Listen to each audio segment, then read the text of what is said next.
As I hurried through the shadowy alley, my heart pounded in my chest like a relentless drumbeat. Every nerve in my body tingled with apprehension, sending shivers down my spine. I could feel the weight of someone's gaze bearing down on me, lurking in the darkness just beyond my sight.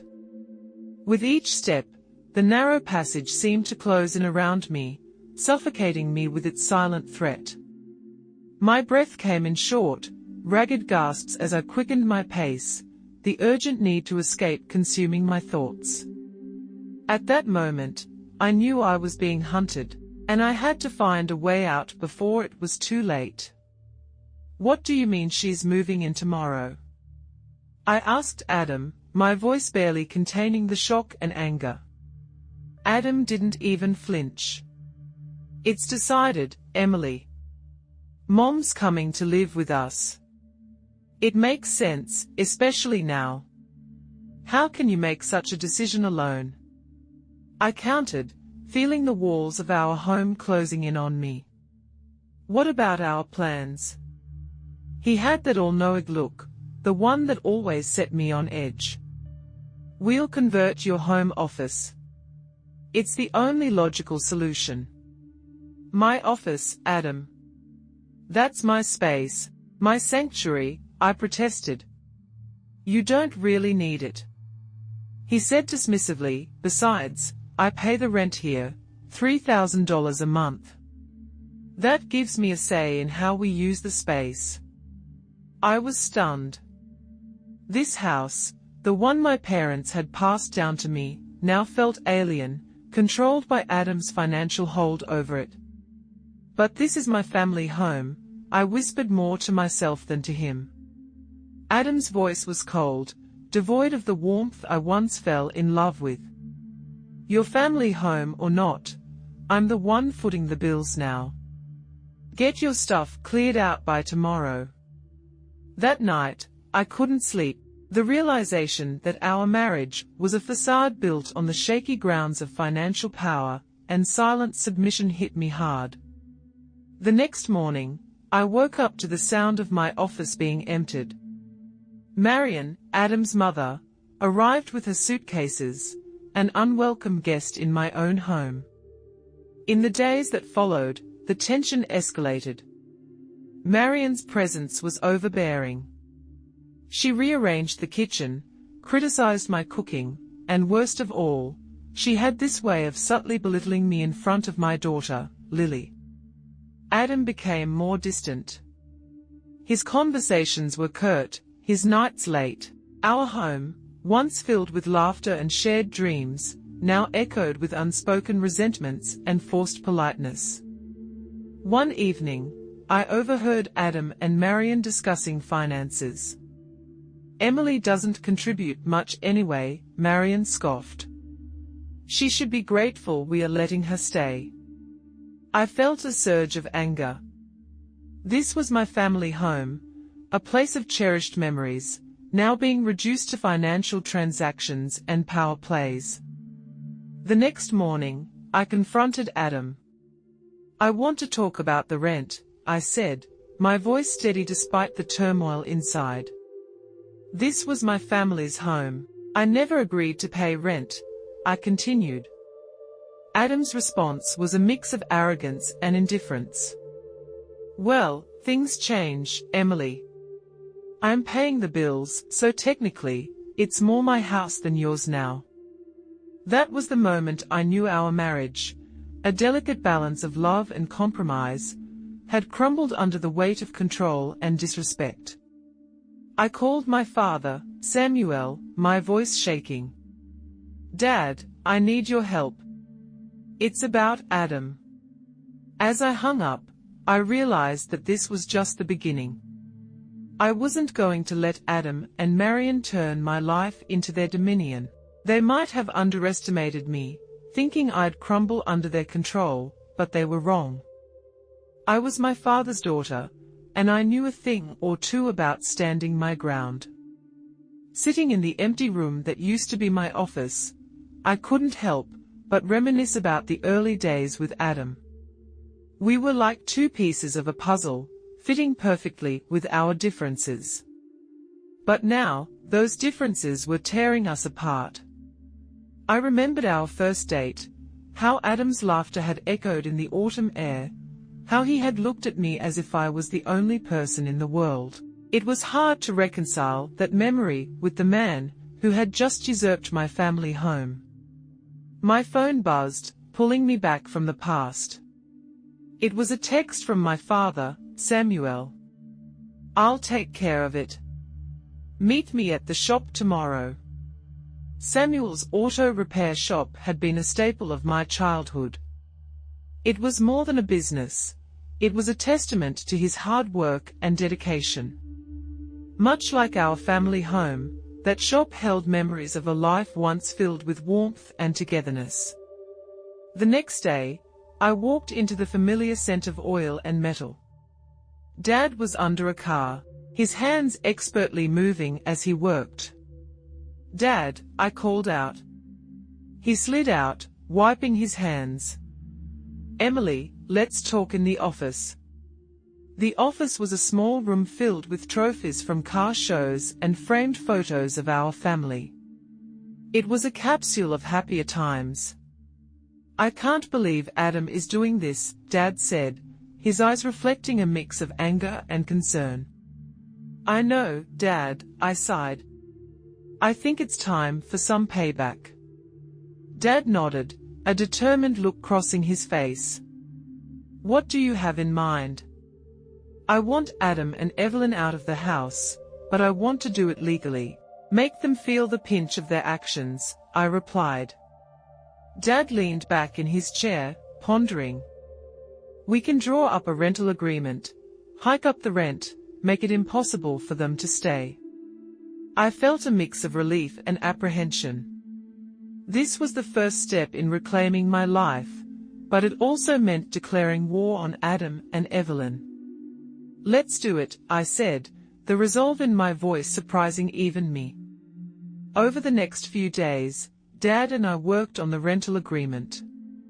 It was a meticulous and strategic plan designed to legally corner Adam and Evelyn. I couldn't help but feel a sense of satisfaction imagining their faces when they'd see the new terms. Meanwhile, back at the house, Marion's true colors began to show more vividly. She complained about everything from the way I dressed Lily to the brand of coffee I bought. Her words were like needles, subtle but piercing. One evening, I overheard her on the phone. "Yes, I finally got a lease under my thumb. This house will be ours soon." Fury and disbelief coursed through me. How could she be so insensitive, so manipulative? But her words also steeled my resolve. This wasn't just about me anymore. It was about protecting Lily from this toxic environment. The day came to present the rental agreement to Adam and Evelyn. I walked into the living room, the document in my hand, my heart pounding in my chest. "Adam, we need to talk about the house," I said, my voice steady. He looked up, surprised. "What about it?"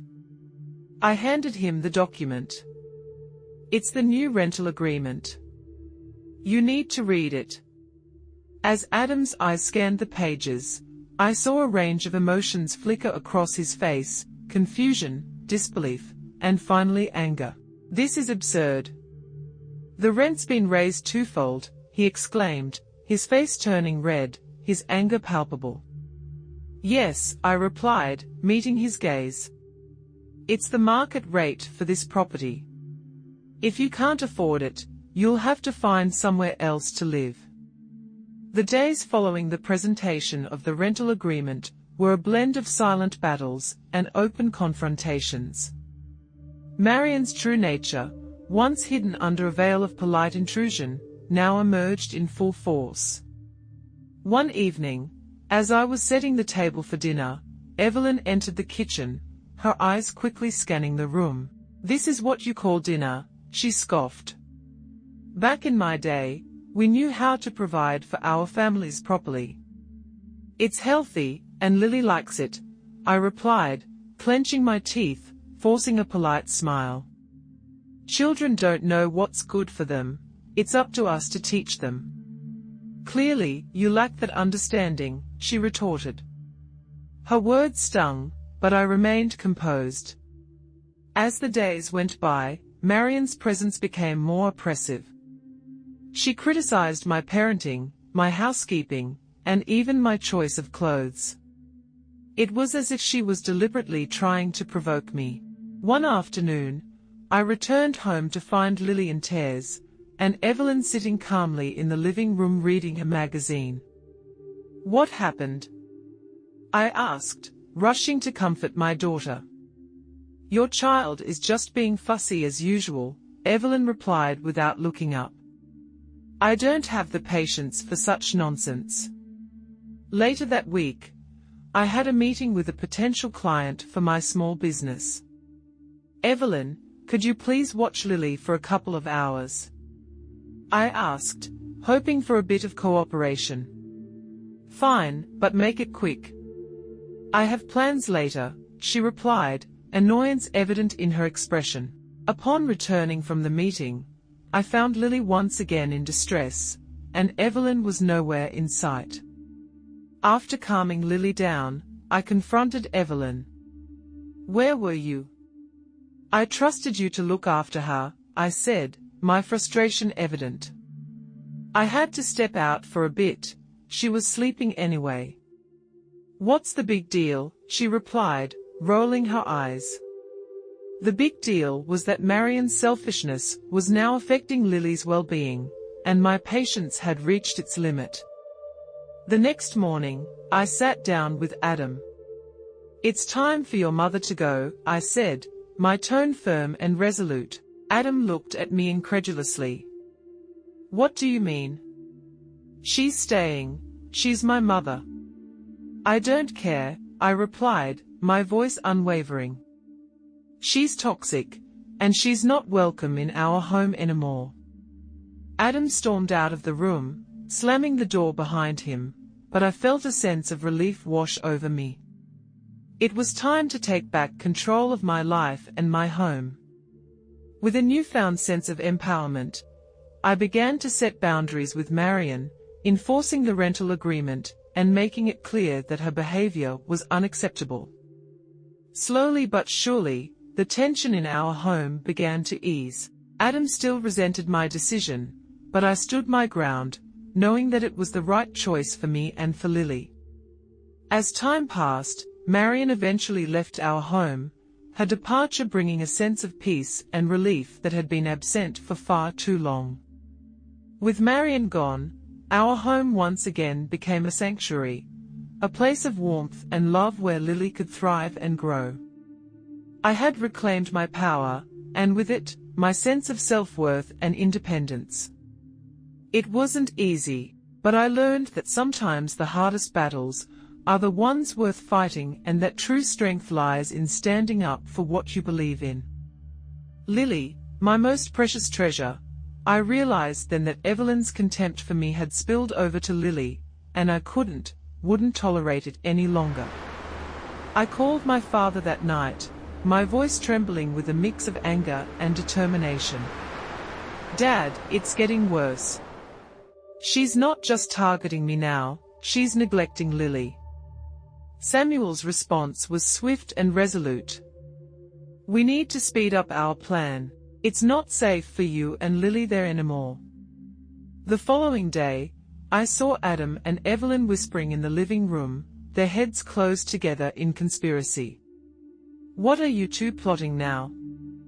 I asked, a hard edge to my voice. Adam looked up, his expression one of feigned innocence. Just discussing some financial matters, nothing for you to worry about. But I knew better. The rental agreement had unsettled them, and now they were scrambling. I could almost smell their desperation, a scent that under different circumstances might have been satisfying. Instead, I felt a cold resolve settling in my heart. They had underestimated me, thinking I would crumble under their pressure. But they were wrong. I was ready to fight back, not just for myself, but for Lily. The battle lines were drawn, and I was no longer just a passive player in their game of control. I was about to change the rules entirely. Every day in the house felt like walking on a tightrope. Evelyn's presence loomed large, a constant source of negativity. Her comments were like thorns pricking away at my patience and resolve. One evening as I put Lily to bed, I overheard Evelyn speaking to Adam in hushed tones in the living room. "Emily is not fit to be a mother," she said. "She's too soft, too indecisive. You need someone who can actually run a household efficiently." I stood frozen, listening to their conversation. Adam's reply was a weak agreement, a betrayal that cut deeper than any of Evelyn's sharp words. The next day, I confronted Adam. "Do you really think I'm a bad mother?" I asked, my voice shaking. Adam avoided my gaze. "It's not just about being a mother, Emily," he said. "It's about being responsible, about being adequate." The word echoed in my mind, a stinging indictment of my role in this family. As the days passed, Evelyn's manipulations grew bolder. She rearranged the furniture to her liking, disposed of items she deemed unnecessary, and took over the kitchen, effectively pushing me to the margin of my own home. One day, I came home to find Lily crying inconsolably. Evelyn was in the kitchen, completely ignoring her. "Why aren't you attending to her?" I demanded, my heart racing with worry. Evelyn shrugged, a cold detachment in her eyes. "She needs to learn to soothe herself. It's part of growing up." That night, I called my father, my voice a mix of anger and desperation. "I can't do this anymore, Dad. Adam and Evelyn are destroying everything I hold dear. I need to get out." Samuel's response was immediate and firm. "You and Lily come stay with me.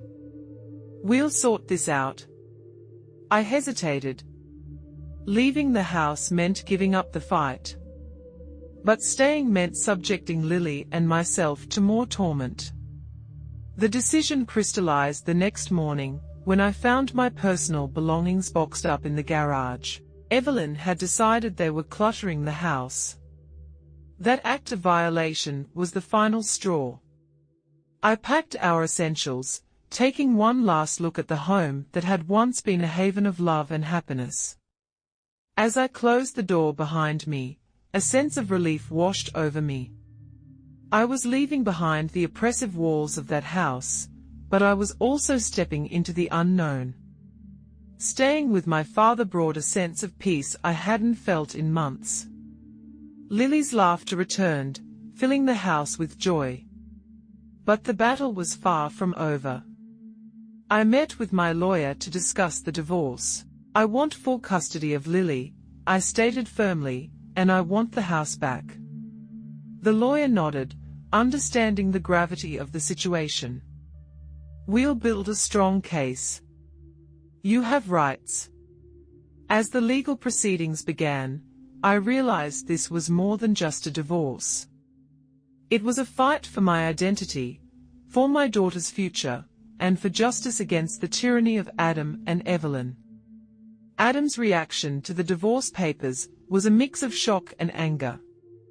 "You're making a mistake, Emily. You won't win this." But I was resolute. I had tolerated, endured, and sacrificed enough. It was time to reclaim my life and protect my daughter from the toxic environment Adam and Evelyn had created. I was no longer the passive, accommodating Emily. I was a mother, a fighter, and I was ready to take back control. The divorce proceedings were a cold, calculated dance of legal maneuvers and emotional confrontations. Adam's shock at my decision to leave quickly turned into a bitter determination to fight back. His contesting the custody of Lily, I said to my lawyer, my voice laced with disbelief. The lawyer nodded solemnly. He's also challenging your claim to the house. But we have a strong case. As the legal battle ensued, my resolve hardened. This was no longer just about leaving a failed marriage. It was about standing up against the injustice and manipulation I had endured.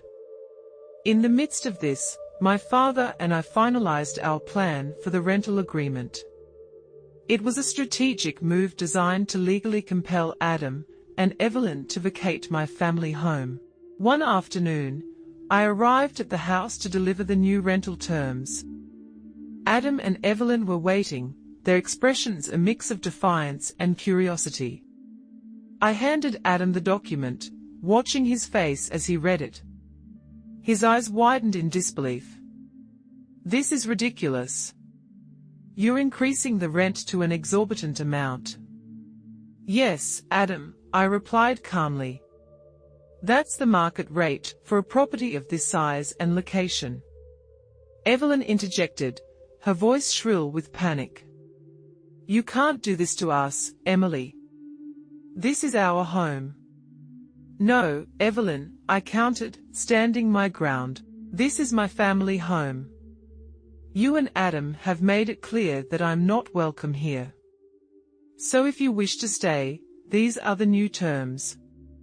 Adam slammed the document on the table, his anger palpable. "We'll fight this. You won't get away with it." But behind his words, I sensed his fear, the realization that they were losing control dawning on them. As I left the house, a bittersweet feeling enveloped me. I had taken a significant step in reclaiming my home, but the sight of Lily's abandoned toys in the living room reminded me of the personal cost of this battle. The days that followed were a whirlwind of legal appointments and emotional upheaval. I clung to Lily, her innocence and love my anchors in the storm. During one of the hearings, Adam's true colors came to the forefront. "Emily is unstable, Your Honor," he claimed. "She's not fit to be a sole custodian." I listened, my heart pounding, as my lawyer countered his baseless accusations with evidence of my stable income and loving relationship with Lily. In a subsequent meeting, Adam's lawyer proposed a settlement. Adam is willing to relinquish his claim to the house in exchange for joint custody and a reduction in the rent. I hesitated, torn between the desire to end this battle and the need to protect Lily from Adam and Evelyn's toxic influence. But then I remembered Lily's tears, Evelyn's callousness, and Adam's betrayal. This was no longer just about winning a legal battle. It was about justice and setting an example for my daughter. "I refuse," I said firmly. "I will not compromise on Lily's well-being or my family home." The decision to continue the fight was a difficult one, but it was necessary. I was no longer the woman who tolerated disrespect and manipulation. I was fighting for my rights, for my daughter's future, and for the dignity that Adam and Evelyn had tried to strip away from me. The battle lines were drawn, and I was ready for whatever came next. The day of the final confrontation arrived like a storm on the horizon. Armed with the legal documents, I stood at the doorstep of what used to be my sanctuary, now a battleground. Adam opened the door, his face a mask of defiance. Evelyn hovered behind him, her eyes betraying her anxiety. "What do you want, Emily?" Adam asked, his tone icy. "I'm here to finalize the arrangements," I said, handing him the updated rental agreement. As he read, his expression shifted from confidence to disbelief. "This is absurd. You're demanding a rent that's beyond unreasonable. It's the market rate for a property of this size in this location," I replied, my voice steady.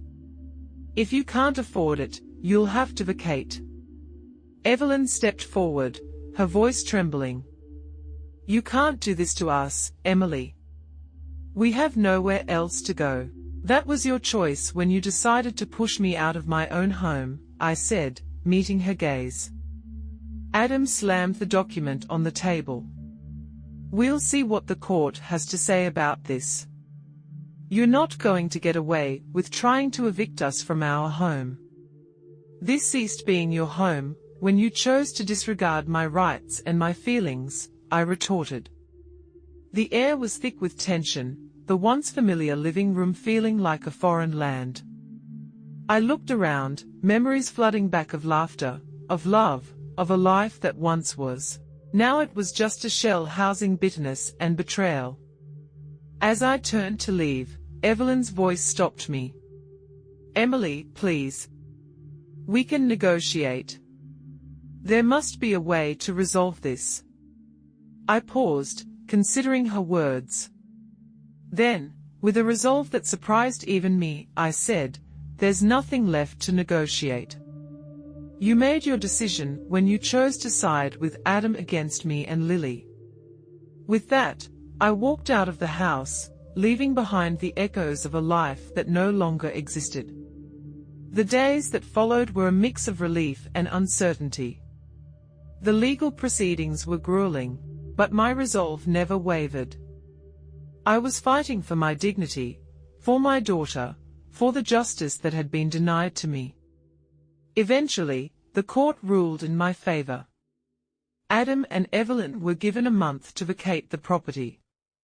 The news hit them like a tidal wave, washing away the last vestiges of their control and arrogance. I watched from a distance as they moved out their belongings, a testament to their shattered dreams and misplaced ambitions. In their eyes, I saw the realization of their defeat, the understanding that their manipulations had backfired. As I stepped back into my family home, now empty of their presence, a sense of peace enveloped me. It was not the peace of victory, but the peace of justice served. I walked through each room, reclaiming the space that had once been ours, mine and Lily's. The walls that had witnessed so much pain now stood as silent sentinels to a new beginning. I knew the road ahead would be challenging, there would be wounds to heal, memories to reconcile. But for the first time in a long while, I felt a sense of hope. I had fought against the odds, stood up to the tyranny of Adam and Evelyn, and emerged stronger. This was more than just a legal victory, it was a reclaiming of my life, a testament to the strength I never knew I had. The dust had settled, the legal battles were over, and the once turbulent house was now calm. As I stood in the empty living room, the memories of what had transpired echoed in the silence. Lily played in the corner, her laughter a balm to my weary heart. Watching her, I realized that this struggle, though fraught with pain, was necessary. It wasn't just a fight for a house, it was a battle for our future, for our peace. The day Adam and Evelyn left, I saw a glimpse of realization in their eyes, a dawning understanding of the consequences of their actions. Evelyn looked back at the house, her expression one of loss and regret. Adam, defeated and subdued, didn't meet my gaze. In the weeks that followed, I focused on rebuilding my life. I returned to my small business, finding solace in the familiar routine and the support of my regular customers. Lily thrived in the newfound stability, her resilience a testament to the strength of our bond. One afternoon, as I was closing the shop, a familiar face appeared at the door. It was Adam. He looked different, the arrogance replaced by a certain humility. "Emily," he began awkwardly. "I wanted to apologize for everything." I listened, a mix of surprise and skepticism. "Why now, Adam?" I asked, considering his words. He sighed, a deep, weary sound. "Losing the house, the divorce. It made me realize how wrong I was, how much I lost because of my pride and my mother's influence." "Your apology doesn't change what happened, Adam," I said. "But I accept it, for Lily's sake." Adam nodded, a look of relief passing over his face. Thank you, Emily. And I'm sorry. Truly. As he walked away, I felt a chapter of my life closing. Adam's apology didn't erase the past, but it offered closure, a finality to the turmoil we had endured. In the months that followed, I renovated the house, turning it into a home once again. The walls were repainted, the rooms refurnished, and new memories were made. It was a sanctuary for Lily and me, a place of healing and growth. I often sat on the porch, watching Lily play in the yard, reflecting on our journey. The challenges had been immense, but they had also revealed a strength I never knew I possessed. I had stood up against injustice, fought for my rights, and reclaimed my life from those who sought to control it. In the end, this was more than just a story of revenge.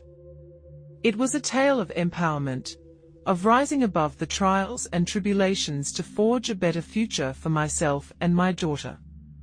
The house, once a battleground of conflict and manipulation, was now a haven of peace and hope. It was a reminder that sometimes, the hardest battles lead to the most rewarding victories. As the sun set, casting a warm glow over the yard, I held Lily close, grateful for the journey that had brought us here. We had overcome, we had triumphed, and we were finally home. That's all about me. Thank you for joining us on this thrilling journey. Don't forget to subscribe to our channel for more heart-pounding adventures and captivating stories. See you next time.